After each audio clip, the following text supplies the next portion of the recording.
Welcome to 40 Minutes in the Old Testament, live, online, from a undisclosed location. But here we are. In a bunker deep below the earth. Welcome to the Here We Still Stand bubble. So I went through this, but we had a technical error. I won't go over all of it again. Well, needless to say, this is what's happening. Many years ago, 5 years ago, we recorded an episode 21 on Genesis 15. This episode is lost.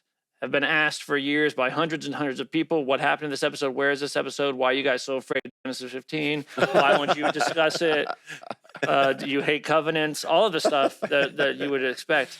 The truth is, we did record it. It just vanished. And so today, what we're going to do live for everyone is we are going to record episode, I don't know what it is, 230 something, but it's actually episode 21 where we go, we hit the reverse button and we go all the way from 1 Samuel and just rewind all the way back to Genesis 15. So let's do it, Chad. What are we looking at with Genesis 15? Is there any context we need to set up in case people... Yeah, it's kind of strange when I was looking at the text preparing for this, I had to in my mind go back because I was stuck in 1 Samuel. So I had to keep thinking, okay, no, we're with Abraham again. Or actually, we're with Abram, not even Abraham yet. Right, yeah. So we got to go way back. But I'm glad we're doing it. And it's perfect because we got Eric here with us. And so we got the New Testament, we got the Old Testament. This is one of those texts where if you're reading it, you'd be like, oh, that's big in the New Testament too. Yeah, it's Romans, it's in Galatians. Romans. Yeah, so it's a hugely important text.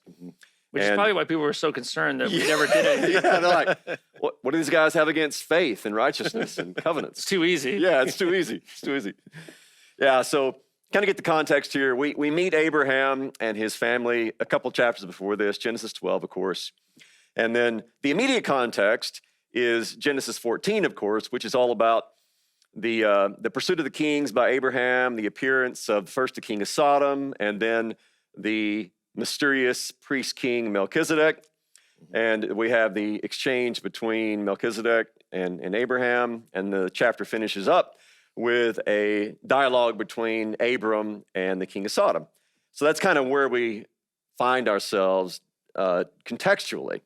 And the context is important because the way that chapter 15 starts out is after these things. Of course, if that's the way a chapter starts out, you're like, okay, after what things? Mm-hmm. And interestingly, the English word translated as things is davar, or plural davarim, and in Hebrew, davar can mean word or thing. Mm-hmm. So it could be after these words, the word of the Lord came to him, or after these things, the word of the Lord came to him. Either way, it's good to kind of keep that context in mind as we're going through the chapter. Just kind of give you the big picture. So Genesis 15 is, you could kind of divide it into two different sections. The first one is verses 1 through 6, and that's mainly the promise of a seed, of an offspring, of an heir to Abraham. And then the second part, verse 7 through 21, is the promise of land, and a lot of other discussions that take place within that. And that's where we have the language of covenant that Dan mentioned earlier. So let's start out here with the opening couple of verses here. So after these things, after these words, the word of the Lord came to Abram in a vision, saying, "Do not fear, Abram. I am a shield to you. Your reward shall be very great." And Abram said, "O Lord God, what will you give me, since I'm childless, and the heir of my house is Eliezer of Damascus?" And Abram said, he didn't even wait for a response, right? He went on, and he said, "Since you have given no offspring to me, one born in my house will be my heir." Okay, so the first thing that always jumps out at me in this particular chapter is something actually we talked about not very long ago in 1 Samuel 3, and that is the appearance of the word of the Lord. Mm-hmm. So most of the time, I think anyway, most of the time when people hear the word of the Lord came to so-and-so, they think, oh, he heard a voice. Right. Again, that's what we used to think, right? So the prophet's sitting there, and all of a sudden, this word pops into his ears. Right.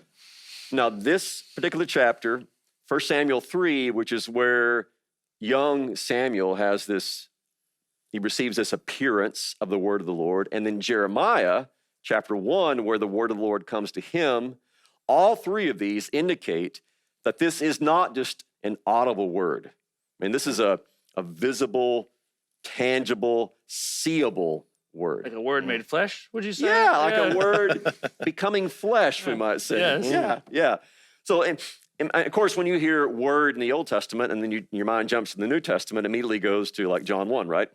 The word became flesh, or in the beginning was the word.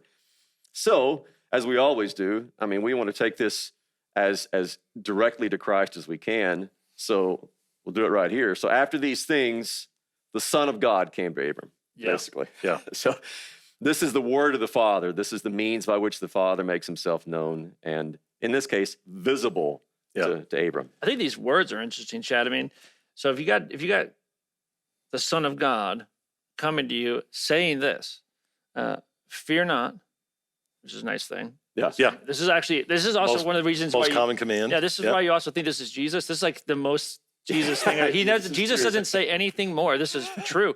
The most common word of Jesus in the entire New Testament is some version of fear not, be not afraid, all this, have no fear. Like you said to Peter, all the time. Yeah. So this is something he's interested in you knowing, is that you shouldn't be afraid. And he says this, I am your shield. Your reward shall be very great. Reward for what? This is a fantastic thing to have from God. Hey, I'm your shield, and your reward for me being your shield is going to be amazing. Yeah. This is pretty gospel-y right out of the gate. It's like me going to my daughter and saying, I am your father. Your reward for that is going to be awesome. Yeah. All gift. Yeah. All gift. Like I'm about to reward you just for being mine. Yeah. One of the things that sticks out to me in these first few verses here is how much the promise needs to be constantly repeated to us. This isn't the first time that Abram has been delivered a message that he's going to be blessed in a profound way by God. And yet, what does Abram say right at the get-go here? Like, I don't see it. Yeah. And so, one of the things about faith is that it needs to have the promise constantly repeated in order for it to be sustained. It's the promise that ultimately Abram hangs his hat on, and of course, we hang our hat on. Yeah, that's a great point to make. In fact, interestingly, these are the very first recorded words of Abram to God. Which is an interesting way to start out, you know. So the very first words that we have recorded anyway is basically him saying, "What gives?" You know. Yeah, right.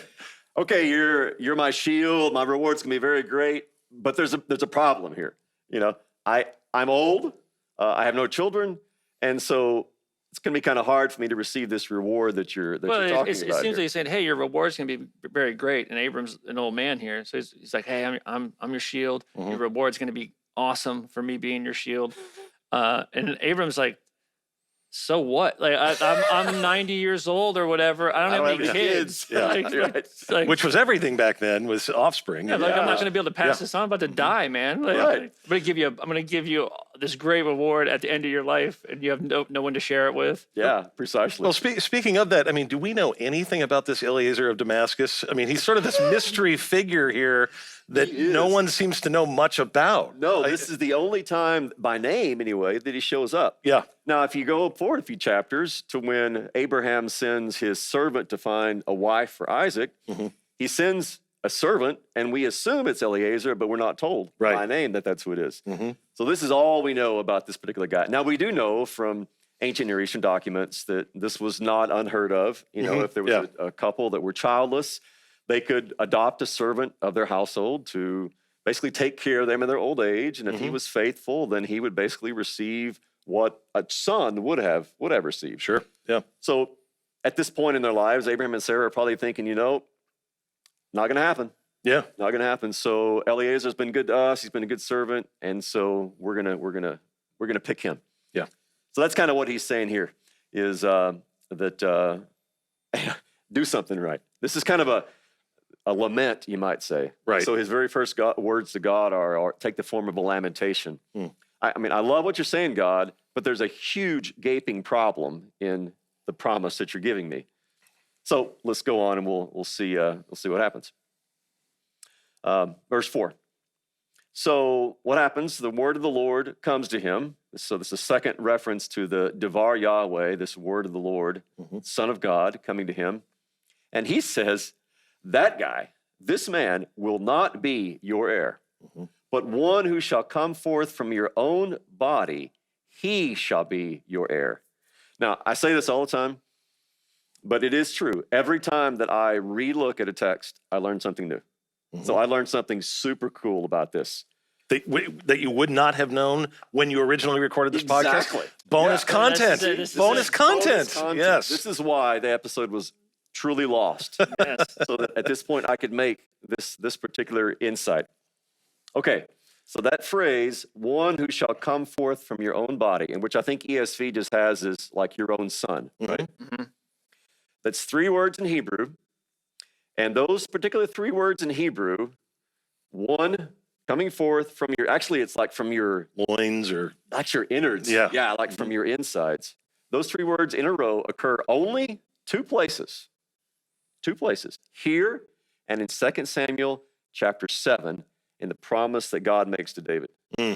That one from your own body will be the one that I will raise up to be your king, to be the one who's going to inherit this everlasting kingdom. Of course, 2 Samuel 7 is this huge mountaintop promise of the Messiah. Yeah. So look at that. You put this promise together with the seed, with that same exact Hebrew phrase in 2 Samuel 7.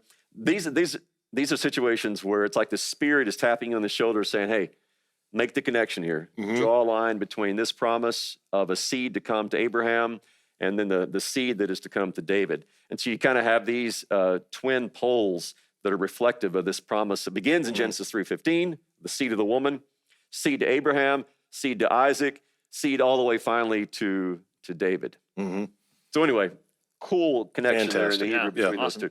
So God is saying one from your own body, and then he takes him outside. So evidently they were like in the tent or something. So they're inside, and the way I like to think of it is like Abraham. He's filled full of these doubts. What's going to happen? All he can see is kind of his own little world, right? His own little tent world. And so God like pulls him outside. He's there visibly before Abraham. He says, listen, come on, let's get out of your little tent. Let's get out of your little world. Yeah. We're going to go outside. I'm going to show you something. And he says, look toward the heavens, count the stars if you're able to count them. And he said, so shall your, well, you could translate that different ways. Descendants be, or so shall your seed be. The thing is, in Hebrew, the word for seed is zerah, which can either be singular, so your seed can be your singular son, or your seed can be your collective children, grandchildren, all of your offspring. Yeah. And I think kind of that double entendre is intended here. So your descendants going to be that many, but there's also a clear connection here with the seed that he's promised back in Genesis 12, and that'll be repromised in Genesis 22. Do you think part of the reason that he takes him out to look at the stars, to try and number the stars, is to sort of also remind him of just who he's dealing with? Yes. You're dealing with the God who created all of this. It's not a problem for me to give you a son. Yeah. Don't fret. Don't worry. Yeah. It's going to happen. Like if I, as the creator of heaven and earth, can put all of these innumerable stars in the sky, I am perfectly capable of putting one little baby inside your wife. Yeah. I can handle it, in other words. Yeah, this seems like this is a Job moment, right? Where were you when I created the the whatever? Like take the platypus, take your pick. And similar to what happens to Job, we'll see something similar happens to Abram here. Yeah, this is true. It's true. So this is the whole setup, because we're about to come to a kind of a climactic verse here, right? It's the whole setup.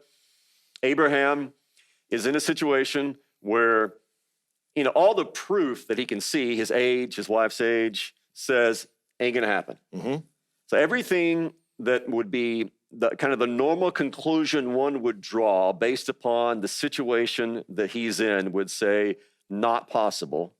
God now says is not only possible, but is going to happen. So the only thing, in other words, that Abram has to rely on here is the Son of God giving him his word, right? Yeah. So that's the whole context. And so that is a lead in to our very next verse. Then he believed in the Lord, and he reckoned it to him as righteousness. So in Hebrew, the verb for believe is the basis from which we get our word amen or amen. So to aman is to believe. So you could really translate this as something like, and Abram said amen to the Lord. Yeah. He believed, he amaned in the Lord. So there's your faith. He put his trust in, he believed in, and he, that is God, reckoned it to him as righteousness. Now, there's a fascinating Hebrew construction that's going on here that we see replicated a couple different places. So to reckon or to account is chashav, and that occurs a lot of different places, but a couple of places in particular. And so notice very important details. So he reckoned it, right? So what's it? Well, it is referring back to what precedes the believing, The Aman. right? The faith. Yeah. So he's the Aman. So he reckoned that Aman, that saying amen to God, he reckoned that to him as righteousness. So he credited that faith to him as righteousness. Yeah. Similarly, and this gets to our Romans 4 passage, same construction occurs in Psalm 32, where he prays, don't impute iniquity to me. Except there it's imputing iniquity, and here it's imputing or crediting righteousness. But it's the same exact construction in the Hebrew.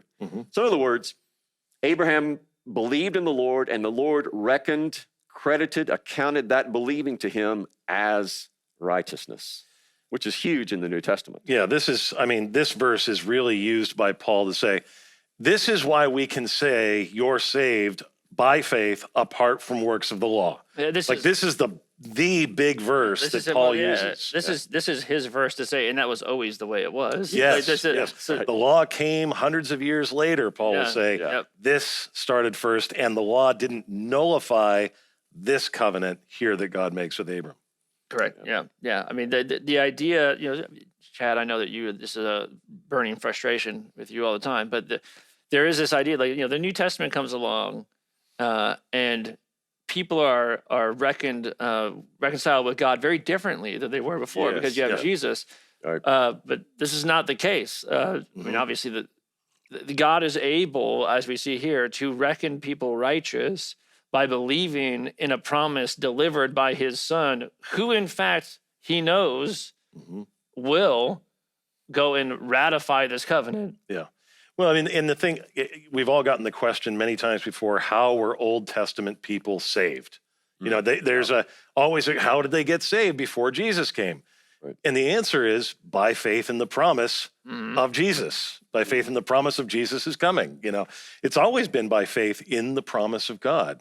And Paul will detail that in, at great length throughout the New Testament. And again, it is the hub of our theology. I mean, this idea of imputation or reckoning to someone righteousness, even though we clearly see even in this passage that Abram is displaying some signs of maybe some unrighteousness before this faith, as he's clearly doubting God's promise to him. Because at this moment he does believe the Lord's promise, God says, you're seen as righteous in my sight. Perfect. Yeah. That is perfect. I mean, this is one. If you're ever talking to someone and they're like asking that question, well, how did people in the Old Testament, how were they saved? Well, just take him right here. Yeah. In Genesis 15. Well, there's your answer right there. He believed, and it was reckoned to him as righteousness. Yeah. So, it doesn't matter if people are looking forward to the work of Christ or looking back to the work of Christ. The work of Christ is delivered always in the same way through the promise that's given. Yeah. So here, actually the one who's going to fulfill the promise, that's what's really cool about this. The one who's going to fulfill the promise is like standing in front of Abram. Yeah. So this is the pre-incarnate Son of God standing there saying, listen, see the stars? So shall your descendants be.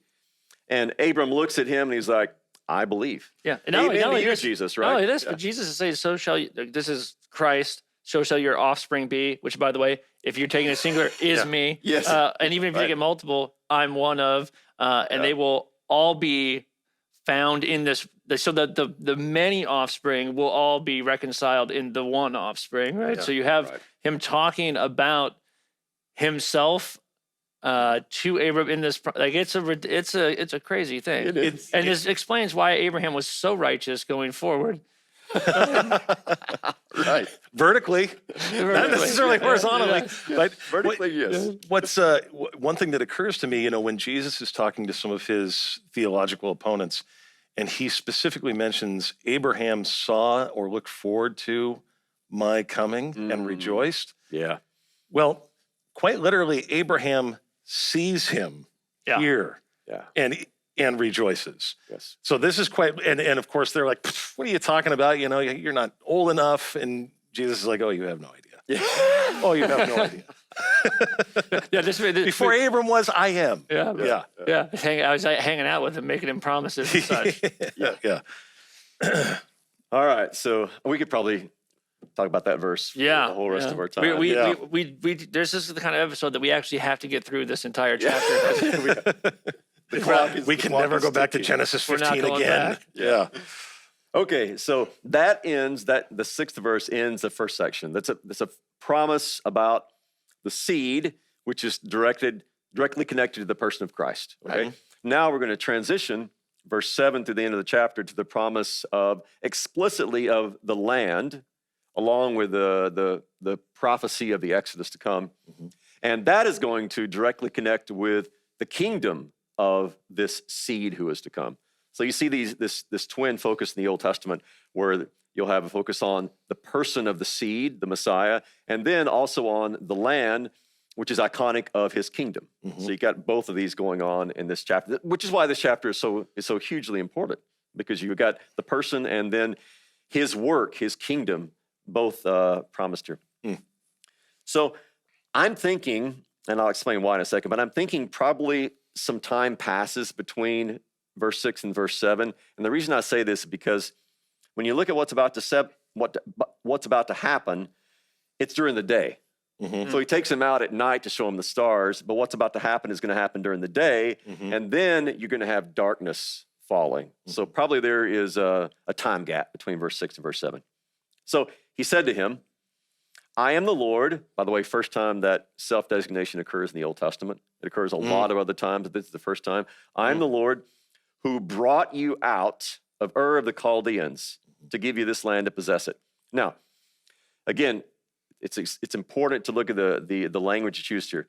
The verbal form who brought you out, that particular form is used in two different places. Beginning of Exodus 20, giving the Ten Commandments, and the beginning of Deuteronomy 5, the giving of the Ten Commandments. Mm-hmm. So this way that God designates himself as the one who brings out, the one who exoduses people, occurs here, Exodus 20 and Deuteronomy 5, which of course, when you're reading that in the Hebrew especially, it's like, oh, so I want to connect what's about to happen here with God giving the words of the covenant in Exodus 20 and then Deuteronomy 5. So in other words, God is saying, listen, I'm the God who exodused you already, Abram. I brought you out of your own exile to the land that I'm about to give to you. So what Egypt was for Abraham's descendants, Ur was for Abraham and his family. So I brought you out to give you this land. Now he responds with a question. O Lord God, how may I know that I shall possess it? Possess could be translated also as inherited. I think probably what Abraham is doing here is saying, basically, can I get that in writing? Yeah. Can we, I'm glad you're making the problem, but can we somehow ritualize this? Can we Can I some get an paper and- objective means by which I can Yes, lean yes. on? Yes. Yeah. Can we do something, in other words? It's kind of like, we're going to make a contract. Okay, so we'll draw it up, and then you put your signature, I'll put mine, Dana put his. Well, when we put our signature on something, that's more or less a ritual for us. It's a way that we ritually connect ourselves with whatever this document is. That's the way that we do it these days. But back then, of course, they didn't do it that way. Back then, it was a lot more bloody. It was a lot messier. Yeah. In fact, if the three of us, so we really say we're living in a society where Akkadian was a spoken language, right? So way back. And the three of us, we're going to enter into a contract together. Then Eric might say, you know what? Let's go kill a donkey. And by that, you would mean, let's go make a covenant. Yeah. Yeah. Or if you're looking in some other context, it would be, let's go kill a donkey's foal. Let's go kill a baby donkey. Go murder a baby donkey. Let's go murder a baby donkey. Well, in that idiom, that meant, let's go make a covenant. Yeah. Because when you made a covenant, there was always death. There was always blood involved. Let's bring it back. Let's Yeah, start we killing really donkeys should. again. Come on, we We can need a do it. lot more donkeys killed. Let's go kidnap the neighbor's cat. Yeah. So that's what's about to happen here. Abram is saying, how may I know? In other words, can we do something which is going to make sure that this is ritually enacted? And God going to go along with this, right? He's like, okay, yeah, sure. I'll tell you what. You get all the stuff. You bring me a heifer and a goat and a ram and a turtle dove and a young pigeon. So I'll get, Abram, he's like, I guess he has all these animals, right? He's going to kind of rustle them up, get them all together. So he brings them all to God, and he cuts them in two. And he laid each half opposite the other, but he didn't cut the birds, because when you sacrifice birds, you did it differently. Leviticus chapter 1 will tell you all about how you're supposed to wring the head off the bird and pull his feathers off and all this other stuff. We talked about it. You can go back in the archives. Yeah, we didn't skip that one. We did not skip Leviticus. We were 1. excited about that one. Yeah. But the other ones, he cut in half. So it kind of made a pathway, if you will, so that they could kind of walk through these. And the birds of prey come down. Abram drives them away. Maybe we can come back to that if we have time, because that's kind of interesting. But let's see what happens. So the sun goes down. A deep sleep falls upon Abram. Tardema in the Hebrew, same word used for the deep sleep that God put Adam in when he took Eve out. And then a terror and a great darkness fell upon him. And then we have this prophecy, verse 13 and following, about the coming exile, enslavement, and all of the ill treatment that the Israelites will receive in Egypt. So he says, what's going to happen is your descendants will be strangers in a land that's not theirs. They'll be enslaved, oppressed 400 years. I'll judge the nation, and I will bring them out, and they're going to have many possessions. But as for you, you're going to go to your fathers in peace. You'll be buried at good old age. And in the fourth generation, they shall return here, because the iniquity of the Amorites is not yet complete. Okay? So God is more or less saying this is what's going to happen. In time to come, your descendants are going to endure this exile, and I will judge that nation and bring them out. It's all a little bit ambiguous, because he's not told where this is going to take place. Yeah. I mean, we know it's Egypt, of course. This is a prophecy of what's going to happen in Exodus. But we don't know if you've read Exodus, you're like, I know exactly what this is. I think This is explicit. maybe he's talking about Exodus. Yeah. It is interesting just in the language here of how much God is sort of shown as the, in charge of affairs here. I mean, Yes. This idea of the iniquity of the Amorites is not yet complete. Right. This is a little puzzling when you hear it, and yet you do get this sort of maybe a little sort of hint behind the veil of the hidden God here, where all of a sudden you're saying, oh, you really are in charge of a bigger world. It makes sense that great darkness and terror would fall upon Abram in the midst of such a God. Yeah, absolutely. And it shows you that God is not just kind of as many of the gods back in this time were, they were just understood to be the geographically restricted, right? So you're the God of that particular area and of that particular people, and that's it.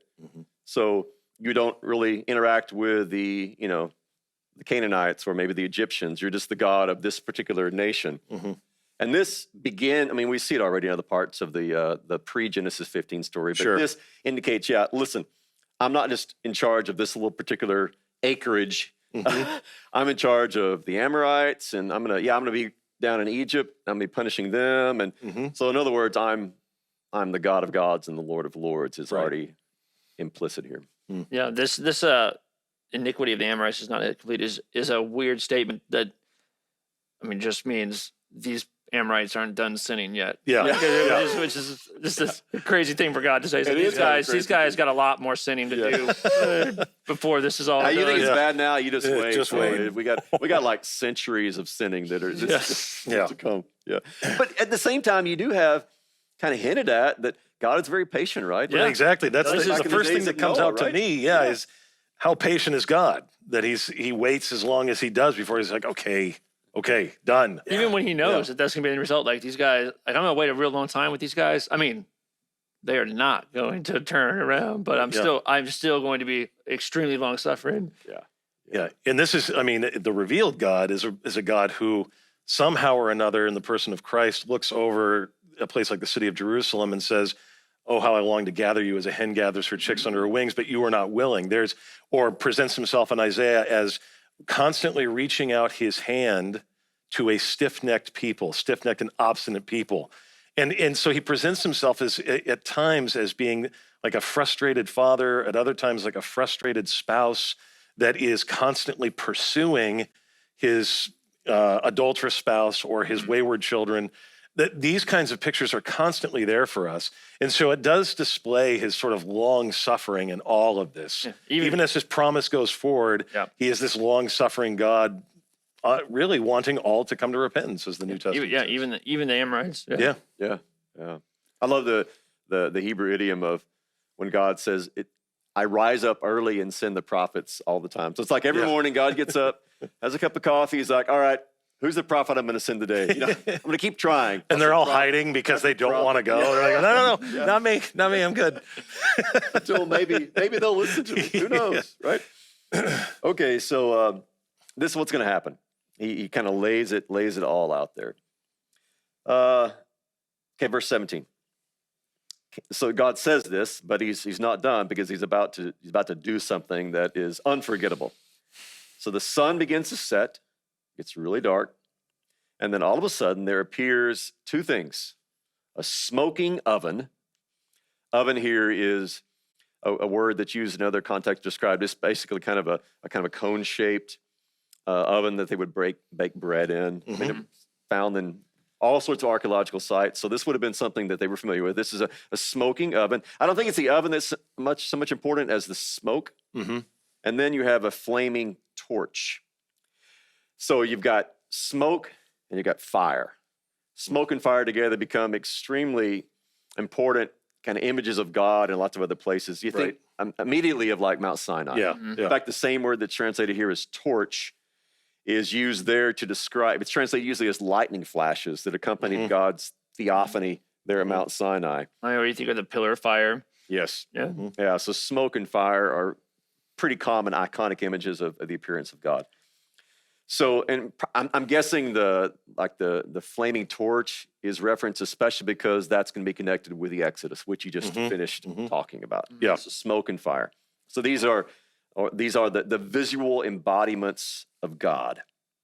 But what they do is what's most important. Yeah.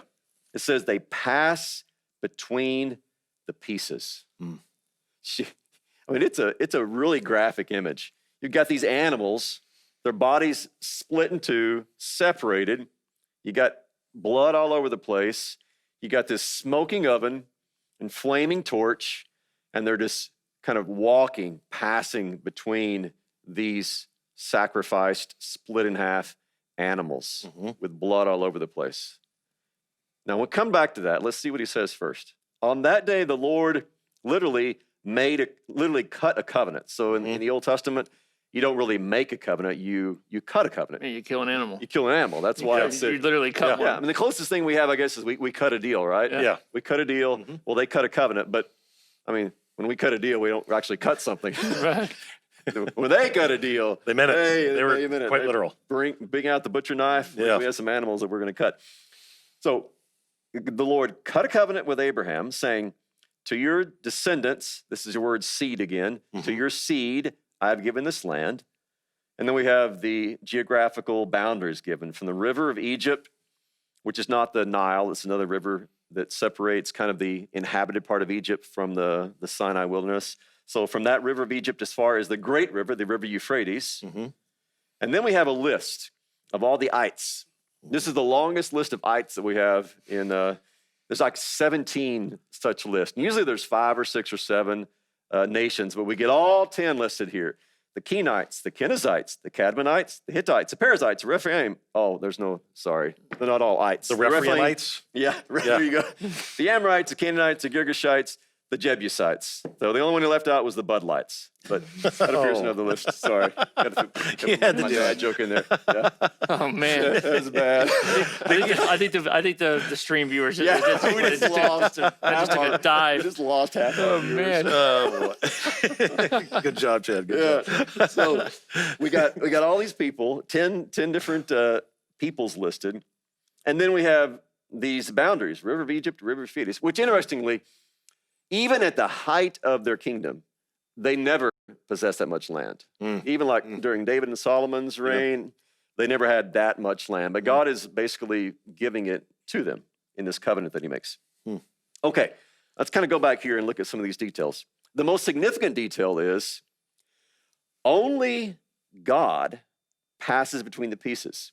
And this is not how Yeah. this is supposed to work, It's right? not how You're this is supposed to supposed to split work. these things for you both go through, and you're basically saying, if we break the terms of this agreement, someone's going to come cut me in half. Yeah, aren't you Exactly it. basically supposed to meet in the middle, sort of grab each other, and basically say, we're ending up like this if I don't hold it to my end of the bargain? Exactly. Yeah, and Yeah. there's one other biblical text in Jeremiah 34 where we have this kind of language is given about people who have made a covenant. In that context, they made a covenant like this, and then they broke it. Mm-hmm. And so Jeremiah is taking them to task for doing that. He's basically saying, oh, well, you made a covenant like this, so you're saying this should happen to you because you broke it. But we know from other ancient Near Eastern documents that this was not just an Israelite thing. This is the way people commonly conducted covenants. I mean, it would be certainly an encouragement to keep the covenant. Yeah. Right? It means a whole lot more Yeah. when you're doing this than if you're just signing your name to a document. But yeah, ideally, in most situations, that's what would have happened. So Abram and God would have walked between these pieces, but only God moves between these, which means there's only one thing it can mean, that God is obligating himself to keep a covenant unilaterally, one way, that he has made with Abram. Yeah. And Abram is just like watching all this go down. Right. And the reason being is because God knows that Abram would not keep up his end of the deal if Yeah. it was to be that they met in the middle. Yeah, go to He knows Evan- humanity is not going to reach their end of the bargain. Look at the nation of Israel. I mean, when the law comes, look at 40 Minutes in the Old Testament, episode 22, which is this is 21. Look at the next episode where Abraham would have been a split man by the end of that chapter. Yeah. well, it just dawns on me, the nation of Israel being offered the law, and they say, "We'll do it all." Oh, yeah. Yeah, we'll do it we got all. this, We'll do no it. problem. Yeah. It takes about 3.8 seconds before that's all done. Yeah, right. So the fact that, well, there are two things. The fact that God alone does this means this is, I don't know that I would even translate this covenant, only because when you think covenant, what do you think? What do you think? An agreement between two two people, parties, right? Yeah.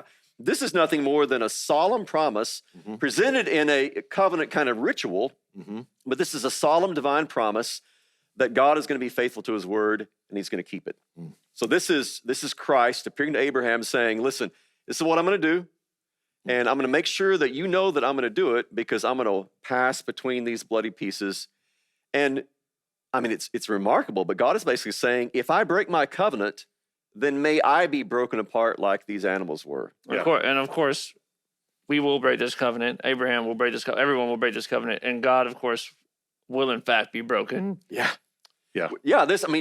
Ultimately, this particular story takes us through the rest of the Old Testament, and we meander all the way to Jerusalem, where a sacrifice does take place, and it's the blood of the very one who is standing before Abram that is spilt in order to pay for all of the Abrahams and the Sarahs and all the other sinners, including ourselves. Yeah. Yeah. The Erics. So this is the Lord swearing that he's going to do this for Abram, putting his life on the line, we might say, as he actually will later on. And then this becomes, so the first part of the chapter is God saying, I'm going to give you a seed, and the seed is going to point to the person of the Messiah. I'm going to lead you to the person of the Messiah. I'm going to give you land, and this land is going to be a kingdom for Israel, which itself is going to be a preparation for the kingdom that the seed will establish when he becomes incarnate. Yeah. And then this kingdom will then begin to spread beyond the river of Egypt, beyond the river Euphrates, to the uttermost ends of the earth. So Pretty great. We did it. Yeah. we did it. We're at 40. We did it. We got 40 minutes. We Episode got 21. Episode 21, live from the HWSS bubble. I feel so much better now. I do. I feel like we've really. Weight off my Wrapped it up. shoulders. Yeah, we We're did. always tied. All right, guys. Dear people watching online, stick around. Don't go anywhere. Maybe you gotta go to the bathroom. Maybe go get that snack. Whatever you gotta do. Coming up in 15 minutes or so, we are going to be hearing from the Thinking Fellows live. Yep. From this same area. So stay tuned. The Thinking Fellows will be up in 15 minutes. Thank you guys so much for joining us. Stick it out, man. We got 2 days of great content. We're just getting started.